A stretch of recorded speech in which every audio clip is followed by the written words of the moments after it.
Hello and good evening, ladies and gentlemen. This is Al24 Midnight News coming to you live from the capital Algiers, and these are tonight's top stories.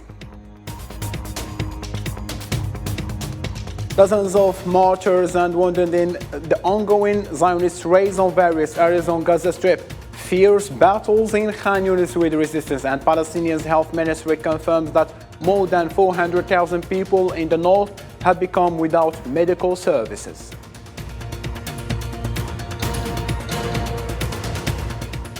Hamas movement confirmed its refusal to negotiate before a comprehensive cessation of aggression on the Strip, and resistant factions stresses their unified position in confronting the conspiracy aimed at displacing the Palestinians. Al-Qassam and Al-Quds brigades keep fighting the invading Zionist forces.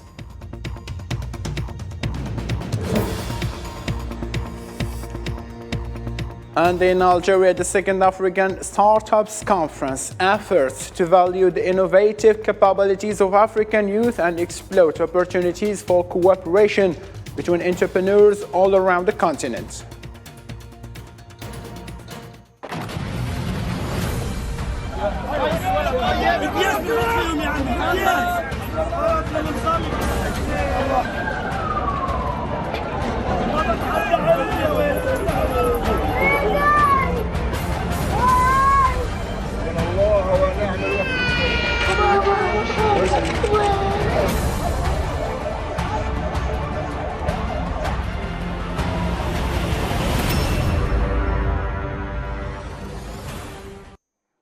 Starting from Palestine, health authorities in Gaza Strip says that death toll in the enclave since the start of the Zionist aggression totals 6,248, and that of them 1,240 deaths have been confirmed since the fighting resumed last Friday.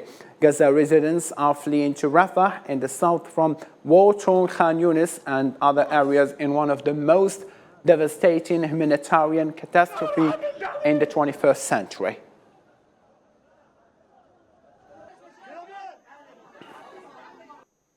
Health Ministry in Gaza reports that over 400,000 people in northern Gaza Strip are now without medical services as the relentless genocide against the defenseless Palestinian population continues. Kamal Adwan Hospital, the sole remaining government hospital in the region, has been reduced non-operational due to the incursion of the Zionist occupation forces using forced terrorism and tanks.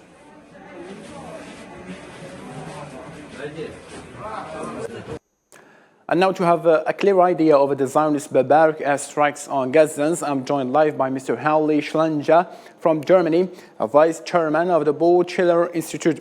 Mr. Halli, thank you so much for taking part with us.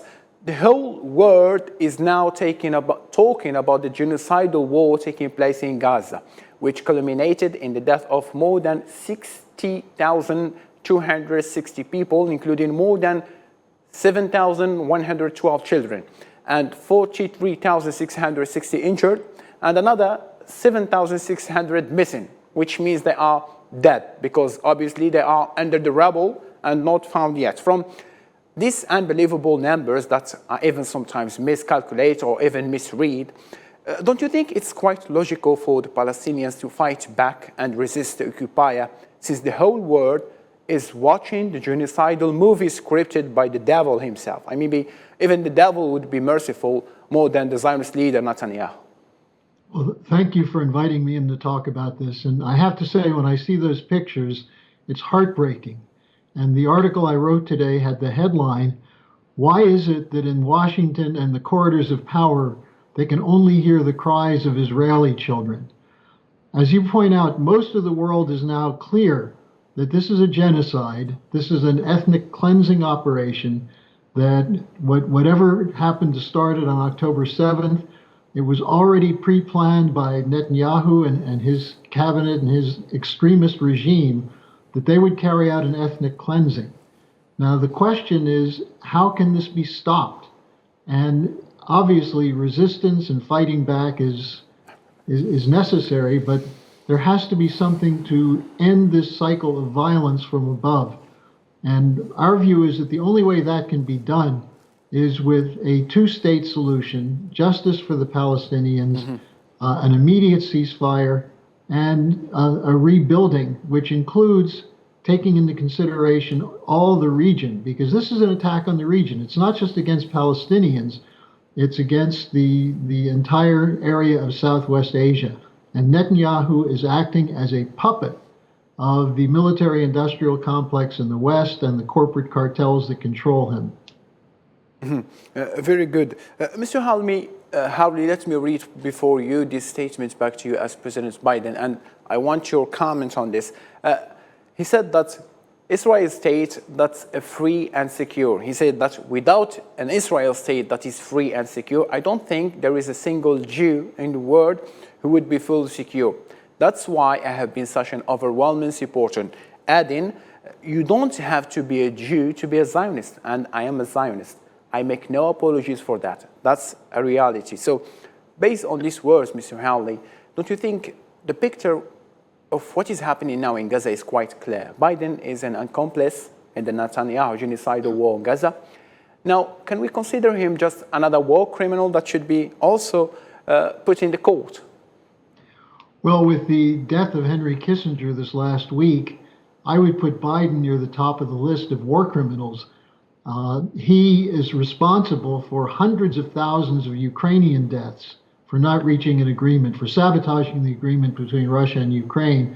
And now by egging on Netanyahu, by saying that it's justified to carry out this revenge, by giving a green light for money and weapons to Israel, he's put himself on the dark side of history. But, you know, this question is not about Judaism, because not all Jews support Zionism. In fact, a lot of them in the United States, we're seeing large demonstrations of young Jewish students calling for the end for a ceasefire and an end to the war. There is a poll that just came out that said 61% of American voters want a ceasefire. So what is it that's pulling Biden's strings? Why is Biden so committed to Netanyahu? And of course, the answer is that he's afraid losing the Ukraine war and now being on the wrong side in this, that he would lose the election. So he sees Netanyahu's success as key to keeping him in office, just as Netanyahu believes that the ethnic cleansing of Palestine will ensure that he can stay in office. In both cases, they're wrong. The judgment of the world has already been clear. This is a genocide. This is unacceptable. The only question is, how can we get forces in there that will stop the killing? Yes, indeed. I can't agree more on what you have said. Mr. Hawley, as the last point, how can you explain the unspeakable and negotiable support of the Zionist entity from the German government? Don't you think it's a mockery that they were the main reason to let Jews be hunted on the whole European continent and are now standing aside with them, committing genocide against Palestinians, like they are paying the price of what their ancestors did decades ago to the Jews? Well, for me, talking to you about this may put me in trouble with the German government where I live here in Germany, but I have to say what is going on with this government is despicable. They're actually making a mockery of the memory of the Holocaust by saying that because of what was done 70, 80 years ago, that therefore the German government must support a genocide in Palestine. That makes no sense. You know, it's an absurdity. And the German government, the defense minister, came out this week and said Germany must become war ready. Must gear up its defense industrial production, must expand the size of its army, and work more closely with NATO. War ready for what? Who are they going to fight? What they're doing is they're trying to be like a junior United States of an arms merchant for whatever genocidal maniac comes to them for weapons. And in this case, it's Netanyahu. The German police are out in force to try and silence people who are demonstrating in support of the Palestinians. You're not even allowed to walk down the streets in Berlin carrying a Palestinian flag. You can go straight to jail for that. So it makes a mockery of the idea that Germany is on the side of democracy and freedom. Mr. Hamli Schlengen, thank you ever so much for your thorough analysis. Always a pleasure working with you. Look forward to seeing you again. Thank you.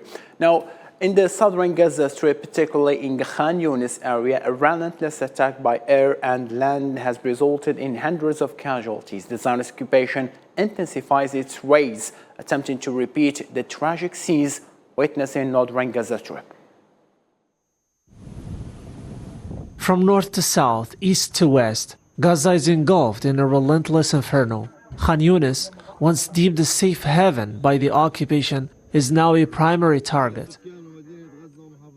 Day and night, the occupiers unleash concentrated fire, claiming the lives of numerous Gazans. The city bears witness to the occupation's aggression, mirroring the tragic scenes in the central and the northern Gaza.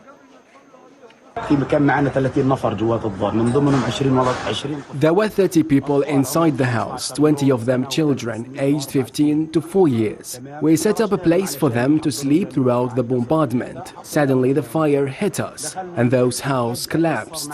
None of us made it out completely okay. Everyone is hurt. We rushed to the hospitals to check on the children, and came back this morning to check the houses. We don't even know how we made it out alive. Residents shared harrowing experiences of survival amidst the bombardment. Houses, once shelters, collapsed on families, leaving many injured. They recount a peaceful night turned chaotic by the surprise Zionist missile, dispelling any illusion of security. We were peacefully sleeping, not bothering anyone, asleep with my young children, minding our own business. Suddenly, the bombardment hit us. We couldn't tell where it came from. It was a miracle that we were pulled from under the rubble. My head, my daughter and son were injured. Some good guys came and rescued us. As tens of thousands of displaced Gazans head toward Rafah on the Egyptian border, they endured a harsh journey, marking the third or fourth displacement in less than 2 months. The occupation's deceptive portrayal of southern areas as safe zones crumbles as roads and convoys between Khan Yunis and Rafah becomes targets, resulting in a devastating toll of hundreds of martyrs and wounded. UN Human Rights Chief warned on Wednesday that there was a heightened risk of atrocity crimes in Gaza. Volker Turk urged parties involved to refrain from committing such violations. It's worth noting that according to the UN, the term atrocity crimes refers to the crimes of genocide, crimes against humanity and war crimes as defined by international treaties. In these circumstances, there is a heightened risk of atrocity crimes. Measures need to be taken urgently, both by the parties concerned and by all states, particularly those with influence, to prevent any such crimes. The international community needs to insist with one voice on a ceasefire immediately on human rights and humanitarian grounds. The Euro-Mediterranean Human Rights Monitor condemned in the strongest terms what it described as Zionist intensified attacks on schools sheltering displaced people affiliated with the United Nations Relief and Works Agency for Palestine Refugee UNRWA in various areas on Gaza Strip. The observatory said in a statement on Wednesday that its team recorded intense Zionist air and artillery attacks in the past 24 hours on at least 5 UNRWA schools, leaving hundreds dead and wounded in a grave violation of the legal immunity enjoyed by United Nations facilities.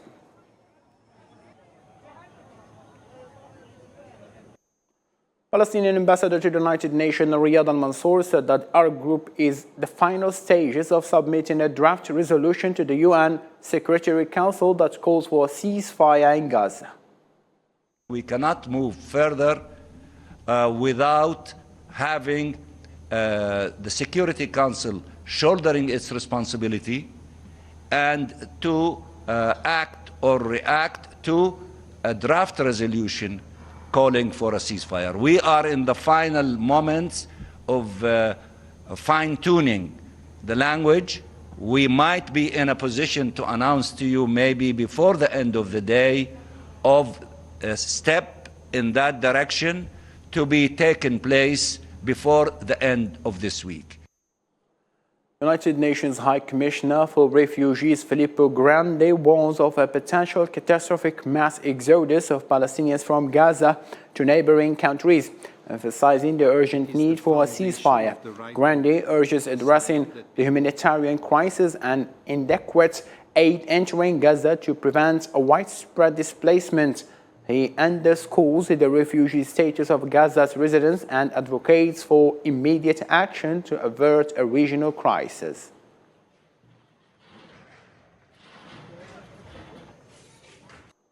Hamas leader Osama Hamdan reiterated the refusal to negotiate with the Israeli occupation before the stopping its aggression on Gaza Strip. In a press conference, Osama Hamdan said that Hamas will not talk about the number of Zionist soldiers it detains. In return, he warned against plans to displace the population of Gaza, stressing that occupation will not succeed in uprooting the Palestinians from their land and displacing them despite all the perpetrated massacres. ونجدد هنا التأكيد. Regarding the exchange, I was clear, and it's about the movement's position. There will be no exchange before ending the aggression on Gaza. The mediators made efforts, and we thank them for that. But these efforts have been undermined by the occupation. Netanyahu and his army will not achieve their objectives. What they do is a sign of revenge and bloodshed. It's not a sign of victory. It's the beginning of their defeat, the end of their entity, and the beginning of their trial as war criminals. The military wing of Hamas movement, namely Al-Qassam Brigades, announced that it had bombed the Kisofon position with a short-range rocket system and targeted occupation forces penetrating the eastern areas of Khan Yunis with the barrage of heavy-caliber mortar shells. Al-Qassam Brigades added in the military statement that they bombed position of the occupation forces at the Isna da Sofa military site and the house in which a number of occupation soldiers were barricaded with a shell.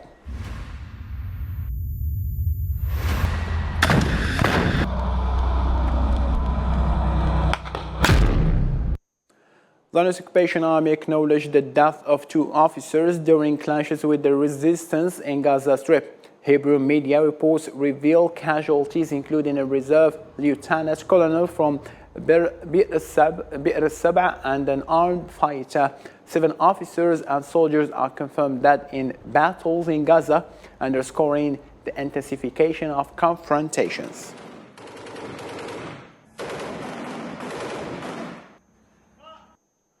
The Palestinian presidency has warned against the occupation's intensified aggression against the Palestinian people in Gaza and the West Bank, including Al-Quds calling for an urgent international intervention to stop the ongoing onslaught before the situation explodes in an uncontrolled way, as he put it.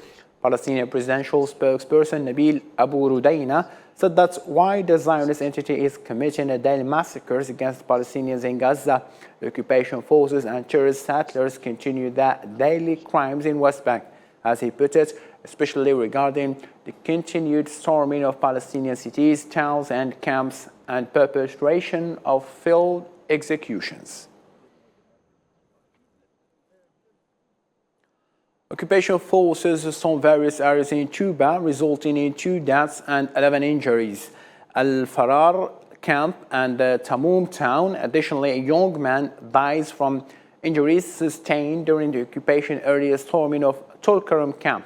The toll in Tulkarm governorate since October rises to 44 martyrs, including 19 from Tulkarm camp, reflecting the ongoing violence and loss of life in the West Bank. Chinese Foreign Minister Wang Yi said Wednesday that it's urgent to reach a ceasefire in Palestine as soon as possible. Chinese Foreign Minister also added that major countries in particular should do more to de-escalate the situation and prevent a larger humanitarian crisis in Palestine. The remarks were made during a phone call between Wang Yi and U.S. Secretary of State Antony Blinken.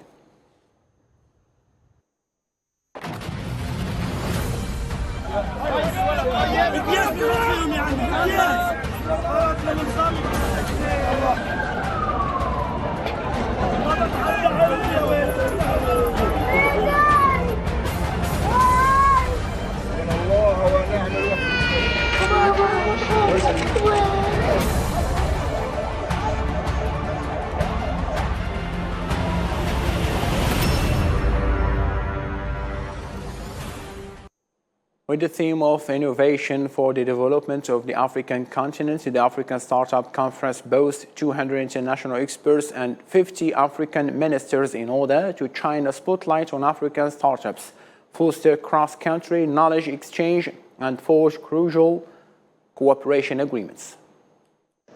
The African Startups Conference, a beacon of opportunity for the African continent, is in full swing, marking its second day of innovation and collaboration.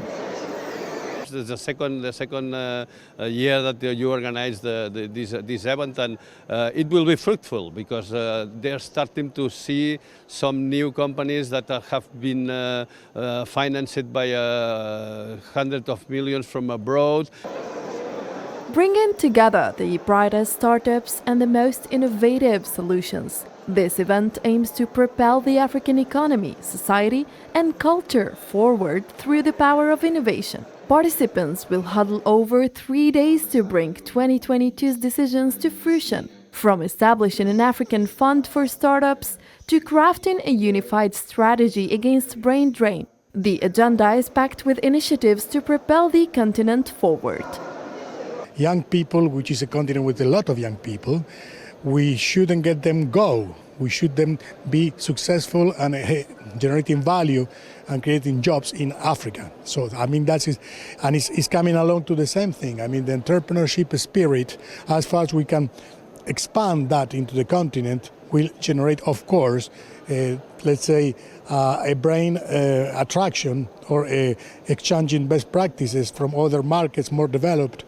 But that's not all. The African Startup Conference isn't just about high-level discussions. A bustling trade fair has 200 exhibitors from various African countries, showcasing the diversity of sectors represented, from energy to fintech, big data to health. And on the cutting edge, the African Startup Conference features competitions like the AI for Good Challenge and AI for Robotics, highlighting the drive for sustainable development and technological advancement. It's all about the data, it's all about AI. A lot of people in Europe, a lot of people in the US are taking absolutely stride ahead, leaving Africa a bit behind. And one of the areas I wish the whole institution and even creating a new institution to happen, it's around a GPU, which what I call a supercomputer, where AI is going to be calculated faster, but owned by an African body. Led by Algeria, I can see Algeria, South Africa, Nigeria really taking this problem on behalf of the rest of Africa, because at the end of the day, everybody says that data is the next oil.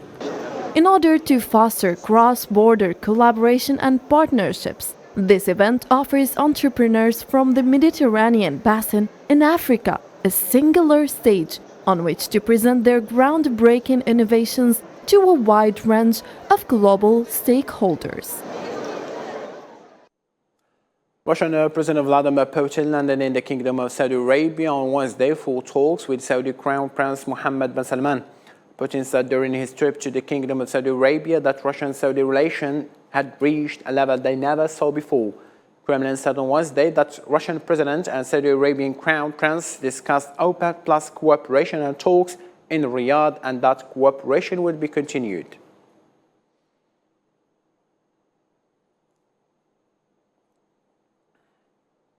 In Russian military conflict, Kiev said Wednesday that Moscow had launched dozens of attack drones toward Ukraine overnight from the southern Russia and the Crimean Peninsula. A statement from the Ukrainian Air Force said that defense systems had downed 41 of the drone vehicles.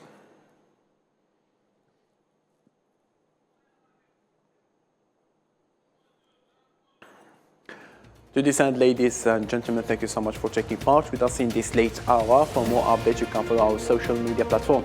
At the end, all I can say, take care of yourself and good night.